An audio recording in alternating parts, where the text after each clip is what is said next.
Good morning, everybody. Here we are once again, Valley Giving Guide training. We're here to talk about, what are we talking about? Planning and marketing.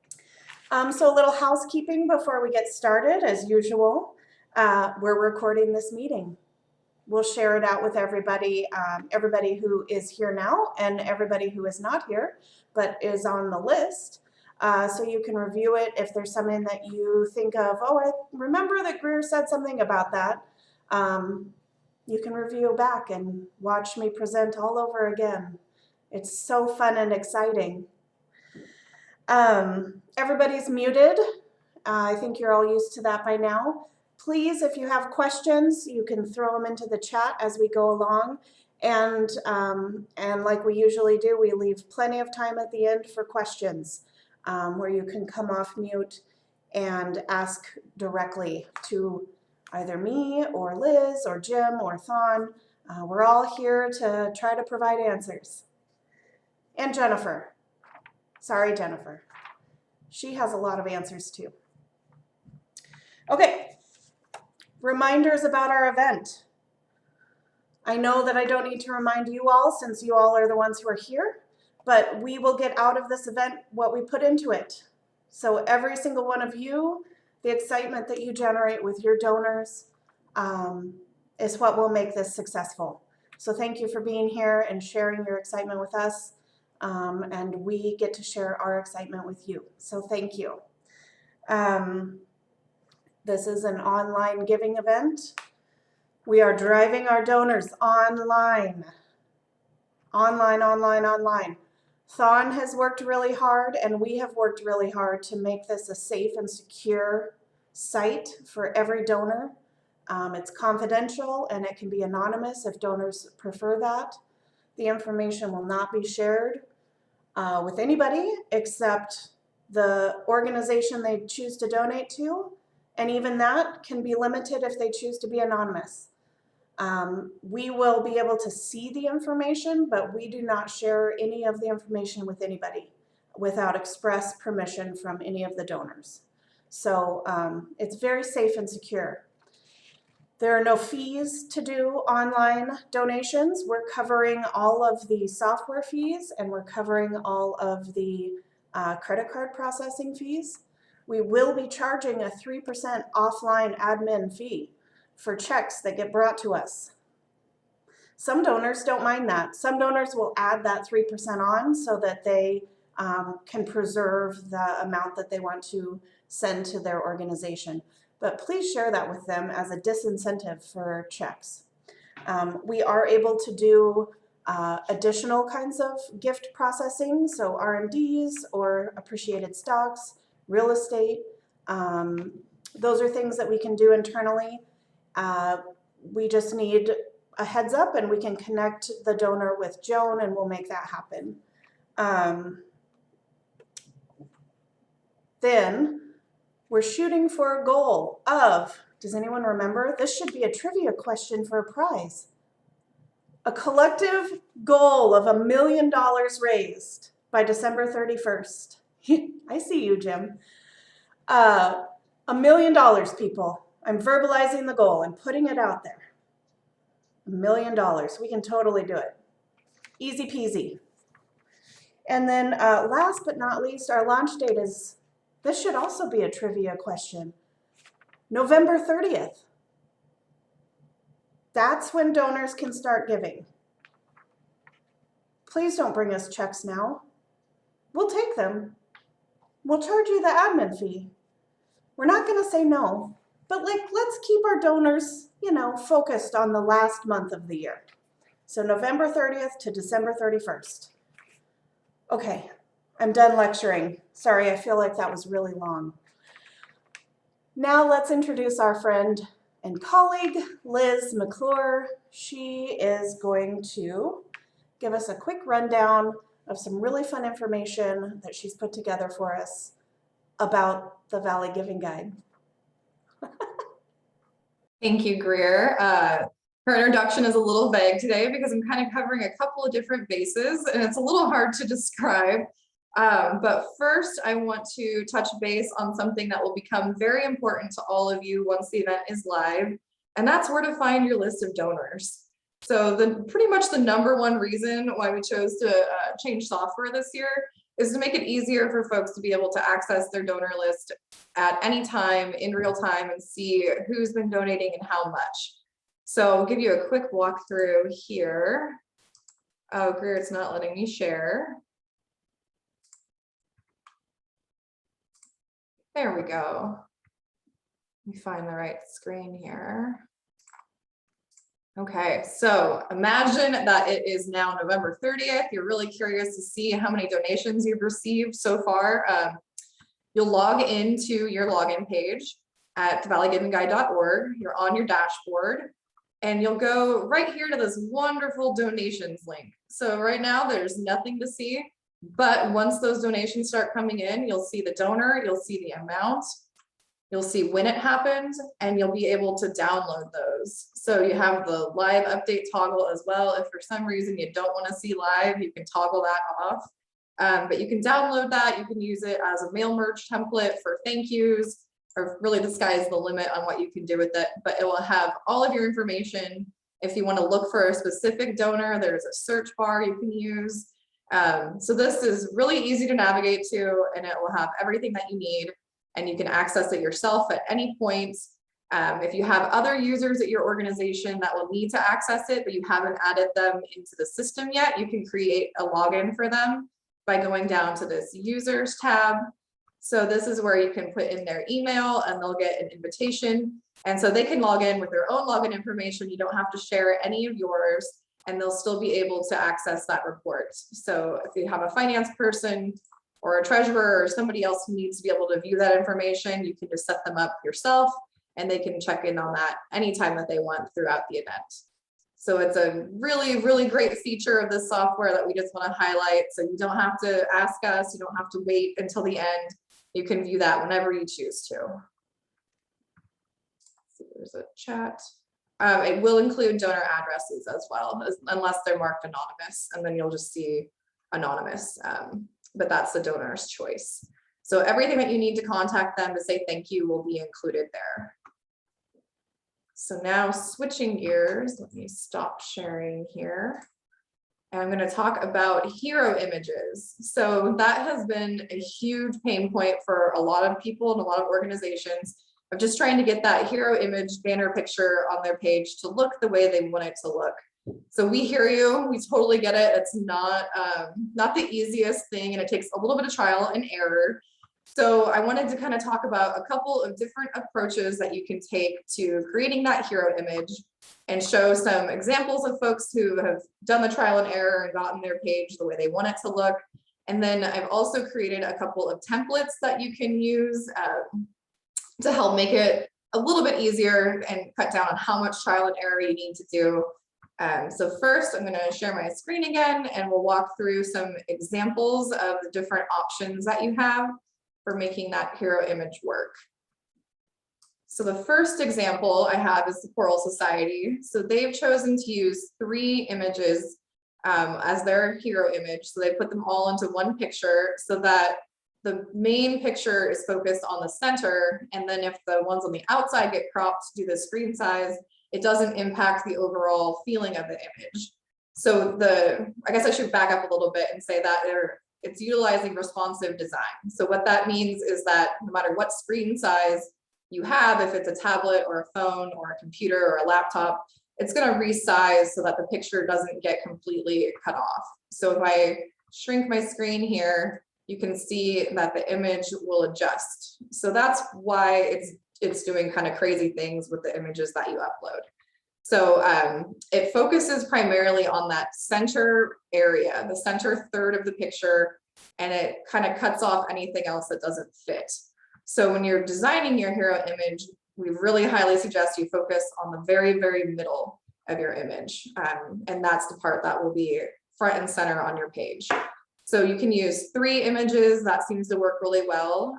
Or you can find, if you have an image that doesn't have as much of a central focus, that works well as well. So it's a little bit more abstract. The person viewing the page can't tell, exactly what the original image looked like or where it may have been cut off. So it works really well, and it doesn't look like it's been cropped in a way that is less desirable. So that's a great option if you have any images like that. Or if you just happen to have a great landscape wide angle shot, that can work really well as well. So the Valley Bands have this great wide picture. It'll crop off, above where like the trees would be, but as long as the meat of the picture is in the very center, then it should pull through in a pretty great spot. So this is a great example of just one picture. And again, we have the 3 pictures and then just a more abstract image. And those seem to be pretty tried and true for looking great, despite what size window you have. And it doesn't really matter if the person's on the mobile or if they're on their computer. So those are some options. If you decide that you don't really have an abstract picture that makes sense, or you don't have a great wide picture that you want to use, we've made a couple different templates for making those 3 picture hero images. So I've added them to our Dropbox. And one of them is through Google Drawing. So if you have a Google Drive account, or you can make one, Google Drawing is like Google Documents. It just lets you do a little bit more design work instead of just text-based documents. So I've made this little template that is kind of what I'm calling the safe zone. So if you drag or upload your pictures into this template and drag them into the safe zone, then you can download a JPEG image. It'll have all 3 of your pictures. And when you upload it back into the website, you can see that it crops everything in a way that it's still a usable picture. So as long as you keep your photos in that safe zone, then the template will work for you. So we have this Google Drawing version that is completely free to use, and everybody should be able to access that. And then I also have included a publisher template. A lot of folks should have Publisher. It's part of the Microsoft Office suite. So if you have Word and Excel, you probably have Publisher, even if maybe you haven't used it as much. So if you click on that, oh, it's not letting me preview it. But you can download the template, and it's the same basic style where it'll have the little safe zone, as I'm calling it, and then you can drag your pictures into the safe zone. So it helps take out a lot of the guessing, and then you can tweak it as you need it. So we recommend, saving it as a JPEG, uploading it into your NPO dashboard, and then just taking a peek at your page to see if it's looking how you want it to look. So that's some tips on hero image. If you're really struggling with it and you just can't get it, just contact us. We have the templates, so we can throw it together pretty quickly for you. If you're still struggling with that, we don't want this to be a pain point. We want it to look nice for you, and want it to look like what you want it to look like. So if you're struggling with it, just reach out to us. We've got plenty of time to get those uploaded and how you want it before the event launches. So if it's still too much of a struggle, just reach out and we're happy to help with that. So now I'm going to shift gears again, and yeah.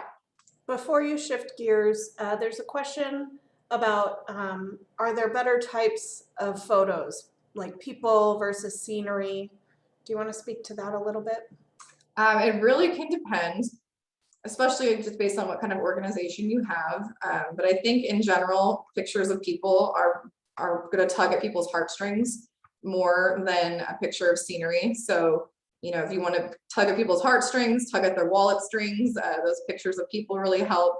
If you have animals always help if that fits with your organization. But yeah, anything that can really tug on those heartstrings would be recommended. Okay, switching gears yet again. So we've talked a lot about social media promotion, and we're going to talk about that more today as well, and helping you guys have the tools that you need to promote the event to your donors and your followers. But we also are doing some traditional advertising from the foundation that's going to help as well. So I wanted to kind of just go over what we're going to do so you can see kind of the high level stuff that's going to be happening in the background while you're also doing your promotion to your donors. So the first thing that we're going to do is have a physical mailing that's going to be sent to every residential address in the 4-county service area. So I'll show you a copy of, this is what Kitsap sent out. Let's see, looks like, yeah, there we go. So this is what Kitsap sent. So it's a mailing that has a return envelope included. It'll also have a link and a QR code to the website so folks can make online donations. It'll have all of the sponsors on it and just a nice, like, cute panel picture on the front. But the most important thing is that it lists every single organization that's participating. So you're signed up, your nonprofit name is going to be listed here. And lucky for us, we do not have 330 nonprofits participating. So it's going to be a nice, bigger font that people will be able to very easily read. So every household in the 4-county service area is going to get a mailing delivered directly to their door or their PO box that has your organization's name on it. So it's a great, great awareness piece. It'll talk about what is the Valley Giving Guide. It'll tell them where to go. And if they choose to do a check donation, they can write up down the amounts that they want to support to each organization and mail us that check. As Greer said, it does have that 3% offline donation admin charge, which we will mention on the flyer as well. But for folks that just can't go online for whatever reason and make that online donation, they'll be able to just send this back to us and we'll be able to process it. So this is going again to every household. It's going to be great awareness for folks about the event happening and for all the nonprofits that are participating. So we're doing that. It's free of charge for you guys. It's just part of what we're doing. So everyone is going to be included on that. And then we will also be doing just some general advertising in the local newspapers. So we're still working on the Dayton Chronicle and some of the smaller newspapers, but we do have our advertising schedule in place for the Union Bulletin. So we'll be having a homepage takeover on November 30th for the launch of the event. And that'll link folks directly to the Giving Guide website to get the event started. And then we'll have half-page ads every week of the event, as well as front-page ads on the alternating weeks. So there will be a constant presence in the paper of Valley Giving Guide. Go to the website, support all of your local nonprofits. So we're just really excited about that.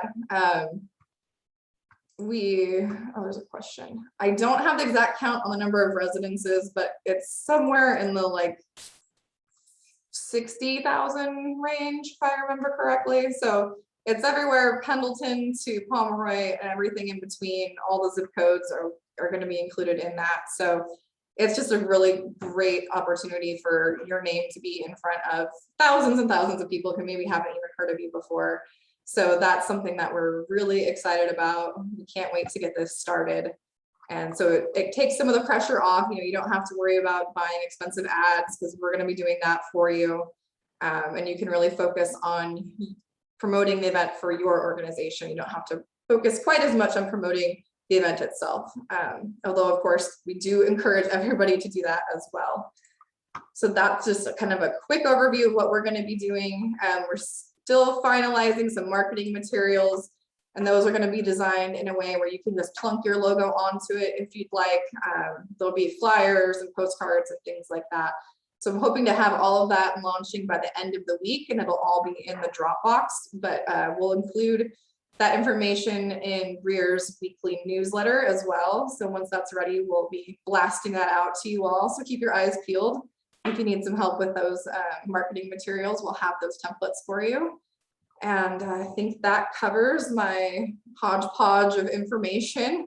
So I'm going to introduce Jim Wilson now. He's a marketing consultant in the area, and he's kind of been representing Choral Society and Community Council as his hats lately. But he's just here today to talk about some great marketing information, social media marketing, and just make a great conversation around how to help everyone make the most out of this event. So Jim, I'll pass it off.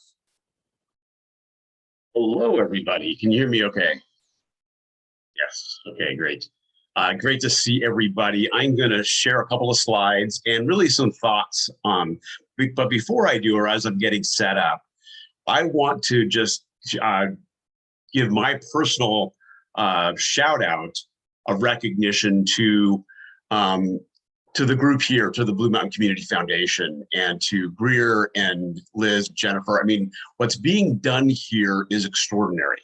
To be able to provide not just a guide, it'd be one thing if it was the advertising and it was a print thing, but really it's the umbrella and the training and a whole platform for us small nonprofits to focus on year-end giving, and to have a whole mechanism and all the supporting training if you've spent time, I hope, in looking through the resources in the Dropbox.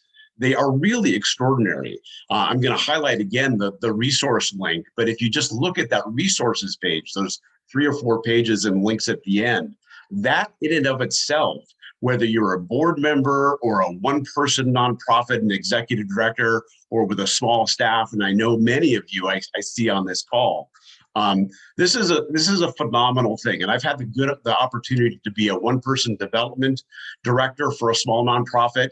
And I've worked for the largest United Way in the country.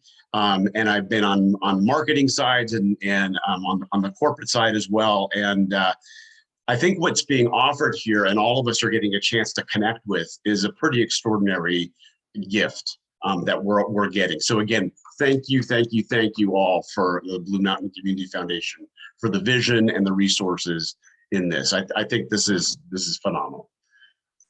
Had to say that. Yeah, I see lots of agreement out there.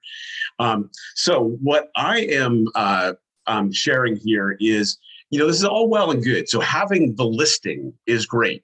I mean, having that, the great software there, it's all well and good. It's kind of like having a website.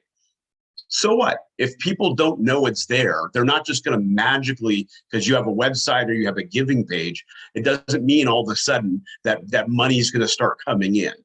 It's incumbent on us to get eyeballs, to get people to physically click through. So how are your donors going to find your Valley Giving Guide page? Well, one of the ways is the great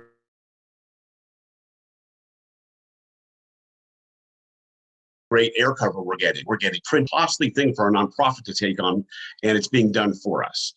Now, some of you may choose to supplement that. I recommend that that one of the things that all of you do is to move forward and connect with. Let me get the right click there.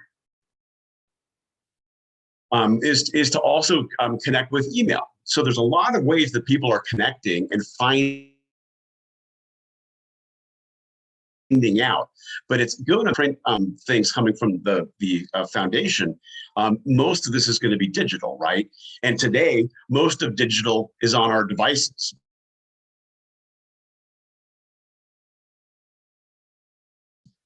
So how we're getting to them effectively. One thing, hopefully you have an email list and you can send out at least one email during the campaign that's kind of your year-end appeal. I'm not really going to talk about that right now, but that would be a great sort of supplement.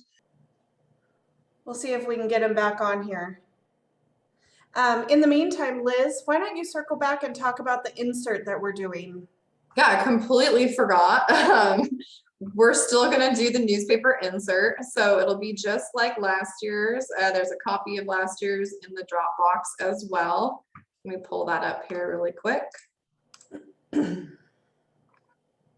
So it'll have, again, every nonprofit will be listed. And it'll have your website. It'll have your print description that you included when you created your profile. And that'll be going out the week of Thanksgiving. So it'll be in all of the local newspapers as well as the Union Bulletin. So it'll be broken out by category, and it'll have your logo and your description that you created.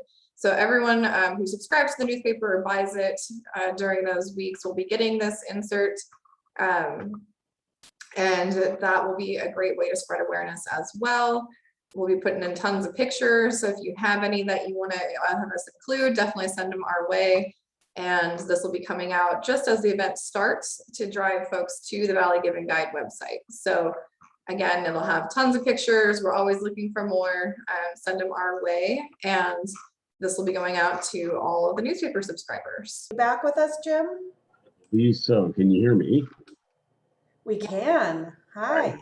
Everyone, we did do a tech run, just FYI, but you know, life happens. It is the bonus Monday after a holiday weekend. I'll start talking through a couple of these points then, and these are so basically these are some basic things about your social media presence, and I want to make sure that you that we all think about. So the first is, making sure that you are current. So taking just a little bit of time and making sure that your Facebook page, if you have a Facebook page, or LinkedIn, or Twitter, or Instagram, make sure it's current, that you've got a basic information about your organization, that it's spelled correctly, the links work, etc. So start with that. And are people able to hear me okay right now? Without that, okay, good. And then when it comes to this this overall event, that then it's really starting to think about what do you want your theme or themes to be for this campaign? I'm going to talk a little bit more about content and images in a moment. The next thing we want to make sure that everybody is doing is, let me find my slide here. Are you still not able to get it up there? No, it's now frozen my computer. Okay. And it was a pretty light file. It's a very powerful PowerPoint.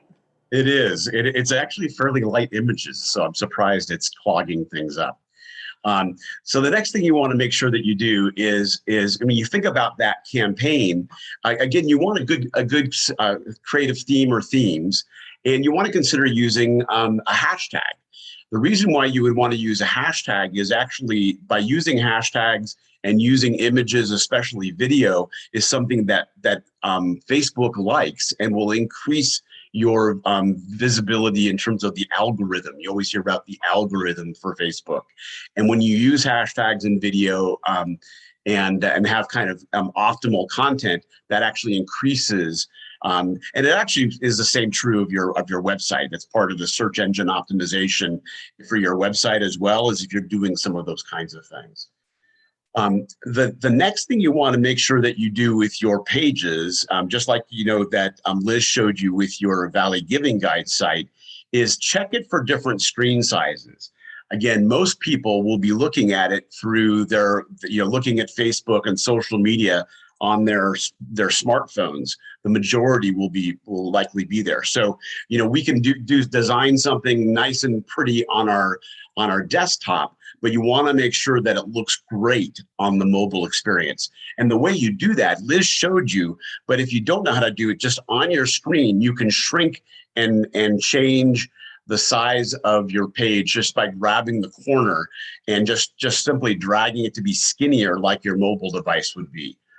So that's important to do that. And then make sure that you're thinking about your call to action. Actually, okay, so we moved ahead. I sort of had a build up, and I'm jumping into this. This is a great page. Let's go ahead and just stay right here, Greer. So I'm going to go back actually to the very beginning here. When you think about your messaging, people. So this is now you thinking about this as a campaign. And so we've got from November 30 to December 31st, we've got this campaign going on. And it might be that you have an overarching theme. I think that there's an Oregon town that has done a nice job kind of talking about their season, and that's the symphony. They had a great article, and they've had some great advertising around the season being a crescendo. That is partly it's the reopening strategy. They're kind of taking it easy and getting bigger and bigger with their, not planning to have a live concert until the end of the season. So I think the notion of a crescendo, using something that's relevant for the symphony and the idea that it's building, you can use that kind of imagery throughout. So I think thinking about your organization and whether you have a weekly theme or a theme for this campaign is going to be important. Now that theme, it could be something that is educational. It could be something that's inspirational. It could also be something that is sort of clever or uses puns, because again, when you think about a campaign, a marketing campaign, it often is doing the same kind of thing. The old Wendy's, where's the beef? You want to find what's that thing that's going to be work for your campaign for these 4 weeks. And often, and Liz mentioned this before, often what you want to do with both your messaging and your visuals is to connect with the heart first, and then connect with the sort of the intellect and rationalize for folks. And so I think it's going to be important to make the visuals simple, and as well as the messaging simple and clear. Often you can use just a number or a percentage or a few words, and sort of less is more. Less is going to be more effective with your social media content. Let me think of what else here. Oh, the other thing on the messaging piece, you can see near the bottom of that, I talk about tagging people and organizations.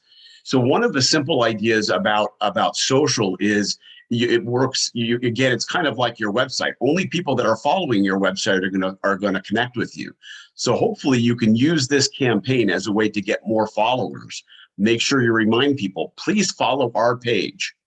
That means following means simply liking our page. And then you can follow others. I recommend everybody on this call follows Blue Mountain Community Foundation if you haven't already. Make sure your page is connected to Blue Mountain. What's going to help there is then you can tag each other if you have followed each other. So that's an important action. And then think about your board members, other people to tag, volunteers, perhaps partner organizations that you're working cooperatively with. Again, that way it just gets more eyeballs. If you tag somebody, it's going to show up on more networks. So that's an important element. And again, I mentioned the using hashtags. I think now, Greer, did you guys, Liz, did you guys decide to come up with a hashtag for the overall giving guide? Yes, we are going with hashtag VGG 2021. Very simple. So probably be a good idea to use that hashtag on all or most of your posts, because that will help both the Blue Mountain Community Foundation sort of find your posts, and they can also like and share them.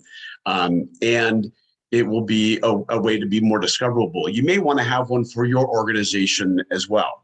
And so consider that, keeping it pretty simple and probably inspirational. And it's just a more common thing to do, especially like on Instagram and Twitter.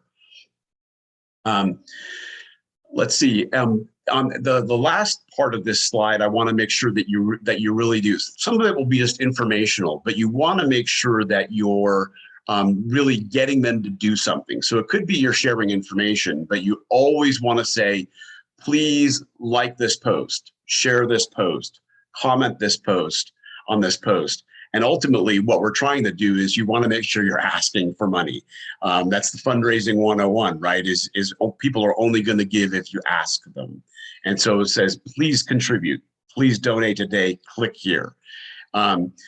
When you're doing that, and also to make that content kind of timely, is to make sure that you're promoting the prize deadlines. If you remember, we have Mondays and Wednesdays are going to be two different prizes. The Wednesday ones will be organizationally where there's sort of a theme or a promotion going on.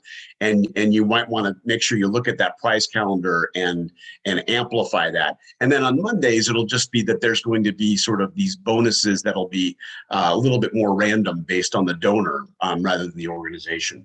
But make sure that you're leveraging those with your content. On this, I'm just going to pause then for a second. I've kind of just jumped into some things, and we've been doing this without kind of slides and having a little technical trouble. Are there any questions as we jump into this stuff, the campaign content?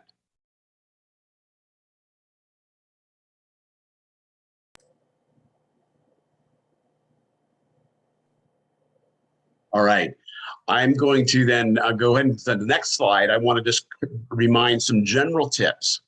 As you're using social media, it's really important, especially on behalf of your organization, to keep it professional and use the organization's voice, not your own. Now you can comment, and often, those of us that are in the game, we know whenever, I would often do a post on behalf of the organization, then I'll immediately log in or like it as Jim Wilson, and I'll share it and other sorts of things. And that's a common thing. So I can comment using my personal voice when I'm commenting on it. But when you're posting on behalf of the organization, make sure you're using the organization's voice, and that you're really avoiding controversy. That it might be that your organization is intentionally provoking controversy or focusing on an issue, but recognize that social media, there are a lot of folks out there that can be a little snarky, and you want to make sure you don't give them the opportunity there. So if you can, I would avoid those kinds of topics. I mentioned this before, but make sure that you are following and liking other people's posts, as well as asking them to do it for yourself. When I say give to get, it's sort of a two-way street in social media. And so you really want to go to your board and say, hey, we're doing this contest, and every time we do a post this month, it's really important that at least we start with the board and get everybody to like and ideally comment and share on every post that we do. We're going to do 2 a week for the next 4 weeks. Board members, let's go. Let's get everybody to like and share. And then if you can, do that with your volunteers. Do that in your newsletter, because that's going to get more eyeballs on your social media. And ideally, the part of the residual will be more money now and more connections that you can leverage in the future. And again, it's important just to go back and make sure you proofread, avoid that typo, and that sort of thing. Also, in that engagement, make sure that you or somebody on your organization is just keeping tabs, so that you know that you can respond in a timely basis. If somebody has a question, if somebody has a comment, make sure you express gratitude for whatever engagement you get on social. Again, I'll pause here. Are there any questions on what that would look like? All right, Gary, I think the next slide was a placeholder, so we can move forward because I have that now at the end. This is just a reminder of the prize calendar. So make sure that you go out to the resources in Dropbox and look at that prize calendar and think about in your social posts how you can look at those dates. What I would recommend you do is look at one of those Wednesdays, and this is between us. There's only 15 or so of us on this call. Go for one of those dates all out. So if you want to say, hey, we want the 15th and we want to have most raised or most donors, really make a push with your social media to achieve that. And pick probably not all of them, but go for one of them. And use that as a strategy in terms of how you use your social media to try to drive that, either the dollars raised or the number of donors. Go to the next slide. And one way you can do this, and if I have time, or actually since it's not really working for me to share, there are ways to fairly easily stage your post on Facebook, and on Facebook and Instagram. They work together as a combo. But you can actually write your posts and even create all of them well before you actually want them to go live, and just simply schedule them. So without any sophisticated third-party software, you can actually just go into your page and schedule posts. And if you don't know how to do that, there's lots of good YouTube videos on how to do this without me trying to demo right now. But I would go and get as many of them started, and probably go for at least 2 a week. Some of you may go daily. That might be too much. Probably 2 a week. That's 8 posts over the course of this campaign. That might be enough.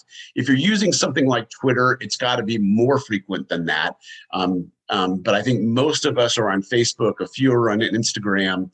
And those of you that are on Twitter, as you probably know, you've got to be posting a couple of times a day to really be getting the traction on that particular platform. And then finally, on the last slide, I just want to remind you that there are such great resources. So these are just links, and Greer can send these slides out if you want to remove that slide 6, Greer, that I mistakenly left in there. But send this out to the group, and most importantly, that's those planning materials and that resource list has a whole bunch of suggestions on simple tools to use for graphic design, on simple strategies for social media marketing, on basic structures for planning and promotion, and other useful links. So if you had one thing to go to after my chat here, is I'd go to that second bullet, to the link there to the resource list. And it is, and I have it up here to show you, but I guess it's just got such good resources there for you to use in your social media. So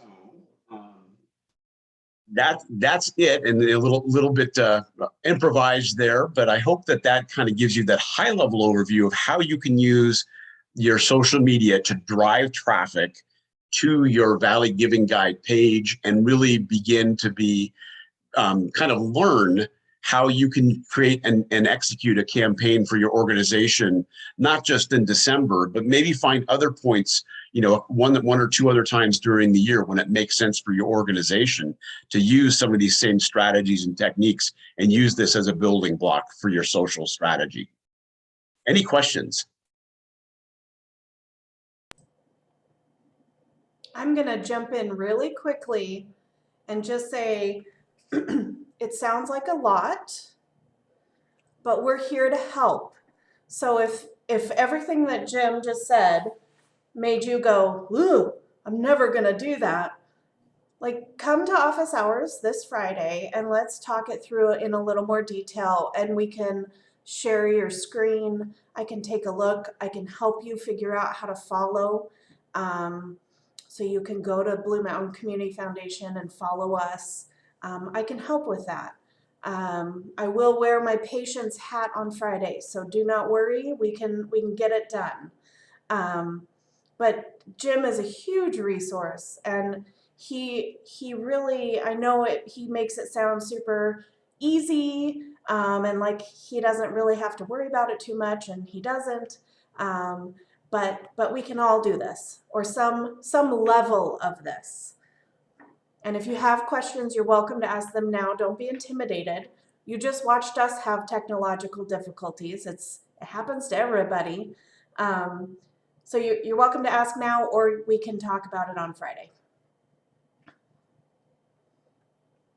I would just add to that make sure that you look at the makeup of your board, other volunteers.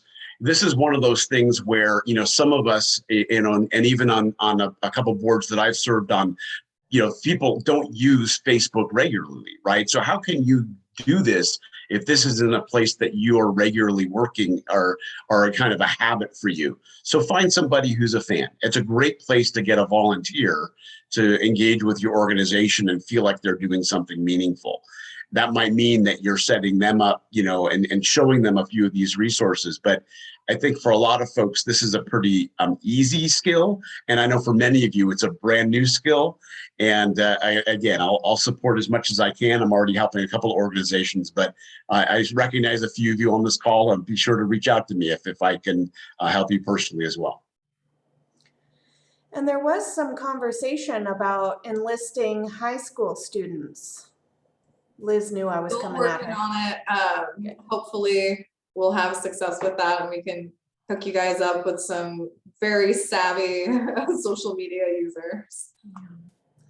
This is a great opportunity. If you know a high schooler who needs community service time, I think that's a requirement across several school districts in our region. This is a great place. They can do what they know, and they can get hours for it. It's volunteering. So rope them in if you can. Okay, so unless somebody stops me with urgent questions about social media planning and posting, I'm going to take a brief moment and introduce our friend Thon. So Thon Morris is here. He owns Protea, which is the company that designed the Giving Day platform that we are all using. And they are basically holding my hand and Liz's hand and Jennifer's hand. We have bi-monthly group therapy sessions, I call them, where we get to go and ask Thon and his team all of the questions that you all ask us that we can't answer. So we thought we'd sort of close the gap there and just let y'all meet Thon. And yeah, hi Thon. Hi, Greer.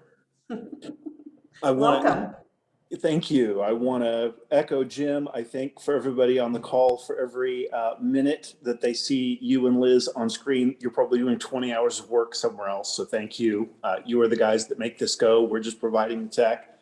And we should thank Jim. He just gave you an excellent social media overview training that would normally cost lots and lots of money, and he gave it to you succinctly and for nothing. So that was very good work. So all I'm here to do is actually add to some of the things that have been talked about. And it actually fits really perfectly with what Jim is talking about. Yeah, you've absolutely got to use your staff, your board, your lists to get people to come to the site. The number one way that people are going to give is by you pushing them to go there. But instead of this event costing money, you're actually getting extra money. So that's awesome. But what are some of the other things that happen? So Jim talked extensively about things that you can do. I have some good news for you. Donors can also do things to help you, and they absolutely do. One of the things that is really significant with any of these events once they go online is that we see a huge number of gifts. In some cases, it's 10, 15, 20% of the gifts are actually secondary gifts that were promoted by your donors. How do we know that? Guess what? The software tracks that automatically. Anytime someone becomes a donor, when they go to their confirmation page that they've given a gift, all of the links that they're given are unique to them.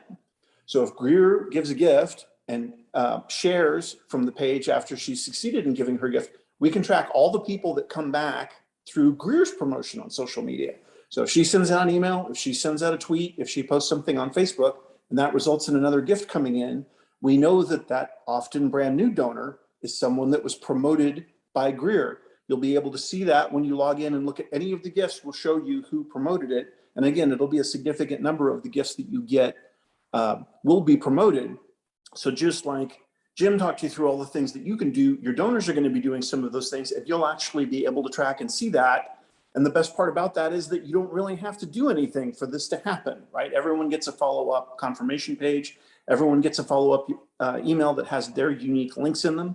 They can also retrieve them at any time, and you'll be able to see who's doing it.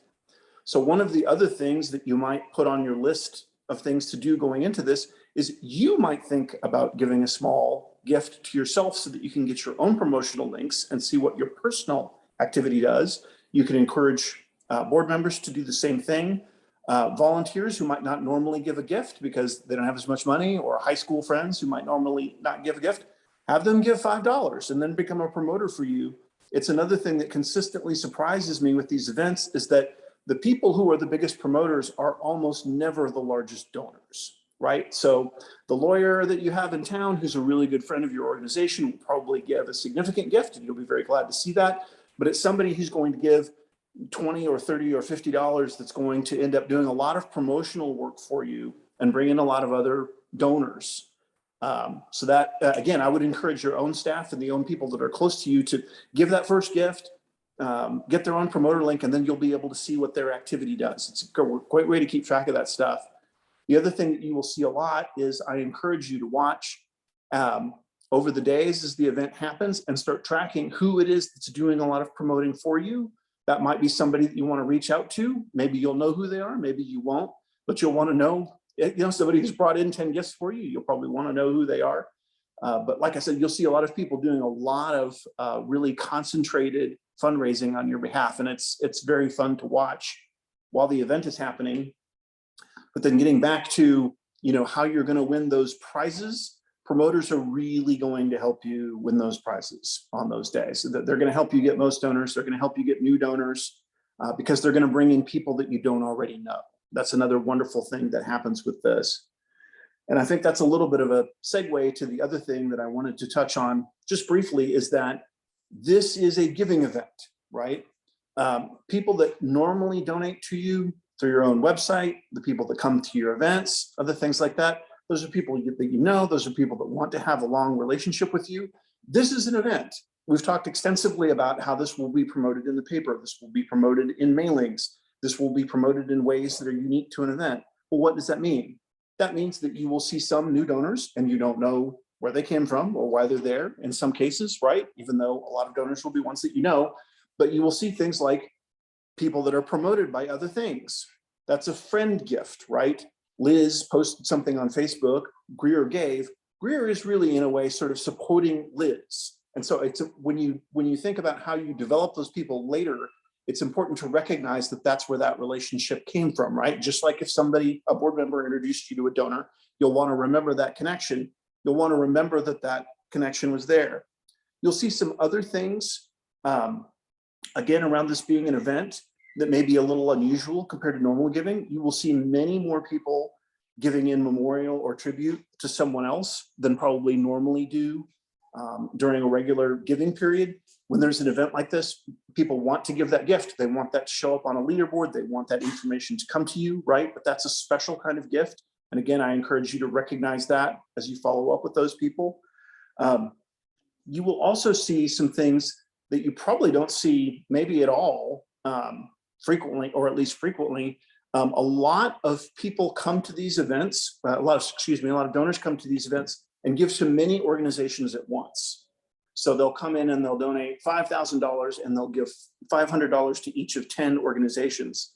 A lot of what's happening in this case is that people are essentially bundling those gifts up, right? They asked everybody in their family who they should give to. They asked everybody at the office who they should give to. They're a business owner and they want to support the nonprofits that their employees support. But this is important for two reasons. One is it's going to be a source of gifts, and that's going to be fantastic, right? You'll have somebody giving you a gift that you weren't expecting.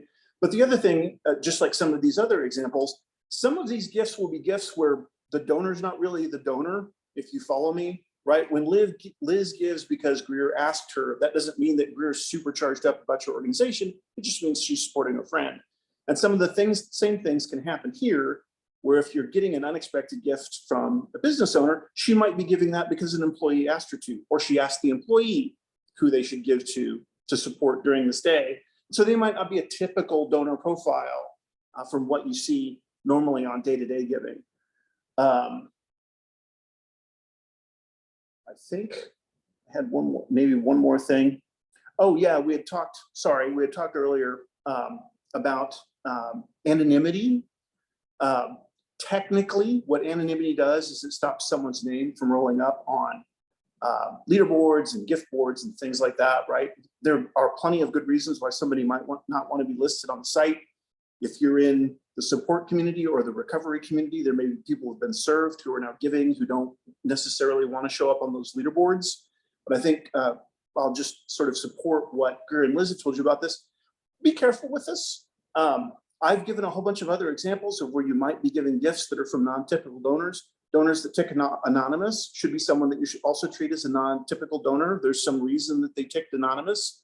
And back to my example about the business owner may not be expecting that those 10 organizations are all going to immediately follow up with phone calls and emails and other things. So just recognize where some of these sources are and recognize that some of these sources are unique when you're getting gifts during an event, and make that a part of your follow-up, right? If somebody chose to be anonymous, think about that before you follow up. If somebody gave a gift through a promotion, think about that. These things are significant in terms of the way that you handle these donors going forward. And I think the one last thing that I will say about that is that this is the first year of this event being electronic, but one of the things that you will see is that a lot of donors will give during this event, and then they will give during this event next year, and that's just when they give, right? And you see this all the time in development. Some people only give because they came to the gala. Some people only give because it's the end of the year. Some people only give because they're supporting a particular campaign or fund. You will find that there will be a group of donors that will just give during this event because they want to be a part of this event, and that is when their giving window is for the year. That will become something that becomes common down the line.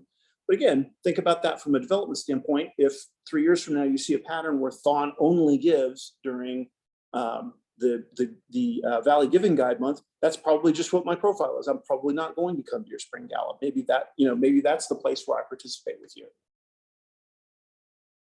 Any questions about any of that? That was a lot.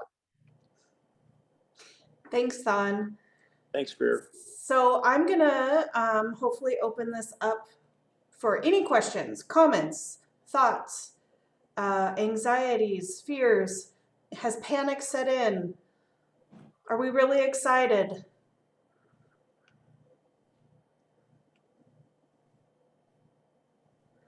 Yeah, so I also want to echo what Thon said about Jim, which is very true. He just basically uploaded into all of our ears a lot of expertise and tips and tricks that he, would normally charge for and do a workshop. So thank you very much, Jim. That was amazing. And I'm going to echo the same sentiments to Thon. He as well just gave us some pretty hot insider information from years and years of development and donor stewardship and cultivation. So I hope that even one of the nuggets that either of those men just dropped will sort of sink in and germinate. And I took notes too, so it's not us trying to just tell you how to do everything. We all get to learn from the expertise that we have available to us. So thank you both, Thon and Jim. Okay, did that give anyone enough time to think of a really powerful question you want to ask?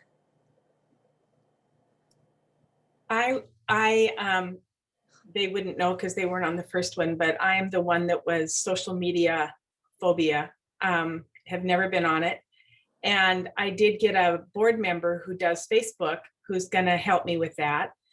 And we're going to do some emailings. All of the board will email to their people on their emails. And so will part of that stuff that's coming up will be something that you can copy. I could send out to my board and then they can forward it on theirs. Will it be something that can be copied and emailed? Does that make sense? Does my question make sense? For the marketing materials? Yes. Yeah, there'll be some template language that you can definitely just copy and paste and fill in your organization name and details.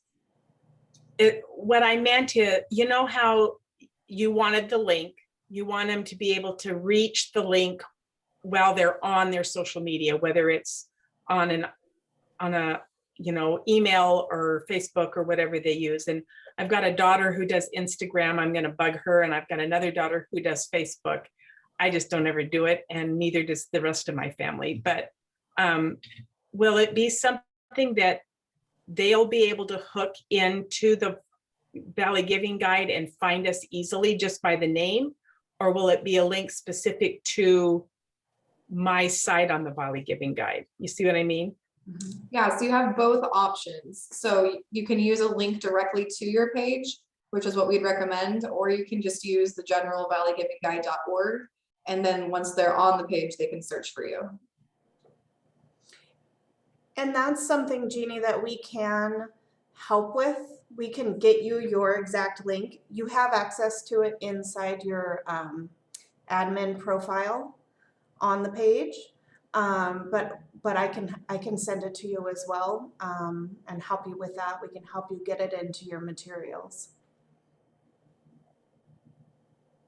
Thank you.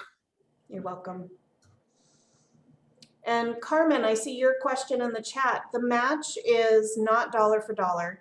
It's going to hopefully be about 10 to 15%. It depends on many, many factors, including how many sponsors we ultimately end up with, how much each of us raise during the event, and then the special little option that we'll have available as everybody checks out, which is to add basically a tip to the bonus pool. So doing a $500 donation across 4 organizations, and at the very end it'll say, do you want to add to the bonus pool? So I'm hoping that people take advantage of that and bump that number even higher. But so yeah, 10 to 15%. And Thon actually has the data to support why that's generally enough to encourage donors to give. Yes, you'd be surprised, actually. So we've done dozens of these over the years, and donors are, I don't know what the right phrase is for it, secondarily generous. And in large numbers. So one of the things that we very consistently ask when a donor is checking out is if they want to add anything to support the overall event and add to the matching pools. And a very consistently high number of donors agree to do that. It's more than 80%. Of course, it varies a little bit based on situation. It varies a little bit based on what you're asking for, but donors will chip in some extra money to make the match pool bigger. And especially in the case of the way that your event is structured, that's one of the things that draws donors to give on that day, is that they know that there's going to be extra match money, and they sort of want to put in more to make that effort even bigger. So not only will you be getting help from the great fundraising work of the foundation, but donors will chip in and in large quantity to add to that prize pool. That's right. And Norma, I see Jim has already reached out to you, but you have a lot of friends here who feel the same. And we're all here to support you, Norma. So definitely reach out to Jim. I'm here. Come on Friday to the office hours. We can chat a little bit in more detail about the health center. But we'll help you get there. We can do this. We've got some time. Hey, Greer, I might add something to that too, just since we've talked about so many different things, and I know it can be overwhelming. Do what you're good at. Meet your donors where they are, right? If you happen to have a whole bunch of donors on Instagram because that's where you're communicating with people, you can prioritize that. If you mostly communicate via email, you can prioritize that. If you mostly communicate with print mail, you can prioritize that.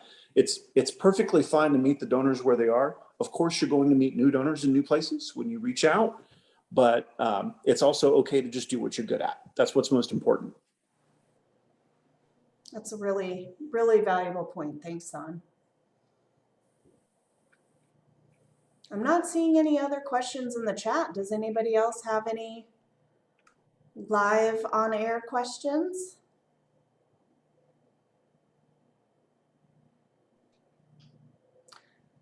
Wow, okay.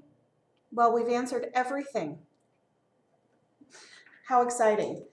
So that is the end of our agenda if there are no more questions, which means I've plugged this a couple times. I have office hours on Friday, this Friday, from 10 to noon. It's a live link. It comes out in my Thursday newsletter. If you are not getting that newsletter, please let me know. We can make sure you're on the list. And make sure it's not going into your spam or the Gmail promotions filter, which is really fun. That's every Thursday those come out. So join me on Friday, office hours, and now we get to do prizes for attending. So I realized last week that I didn't actually tell anybody what the prizes are. So we are doing a $25 gift card to the venue of your choice. So if you're in Pomeroy, if you're in Hermiston, you just tell us where you want it and we will make it happen. So the first question is, how many days until we launch? In the chat, first one to get it right. Looks Carmen. like Carmen's got it. Carmen's got it. It's 48 days. Woohoo! Do you remember back when we started all of this? It was like 120 days. Those Yeah. were the days. We've been talking about it for that long. Yay. All right, the other ones, well, you saw me think of really good prize questions during my intro. So those might come up in future trainings, so, but today I didn't have anything super creative. So Jim, pick a number between 1 and 14, please. 13. Pick again. That person just won. That was Carmen. Uh, Carmen, you were destined to win today. 7. Jim Wilson wins a prize. How You about- can't make this stuff up. All right, Thon. You're not on the list, Thon. 6. Is Nadine. Nadine, are you still here? I am. I had to take a call, but I'm here. That's allowable. Well, you just won a prize for attending our training. Oh, well, thank you. You're welcome. Thanks for being here. Should we do one more just to really bug Liz? All right, let's see. Liz, pick a number between 1 and 14. Not 13, not 7, not 6. 4. Chris Dowd. Yay. All right, I'm highlighting all your names so I know who won. All right, that's the end. We'll share the recording out in my lovely Thursday email, and we'll see you all hopefully on Friday. Thank you so much. Bye.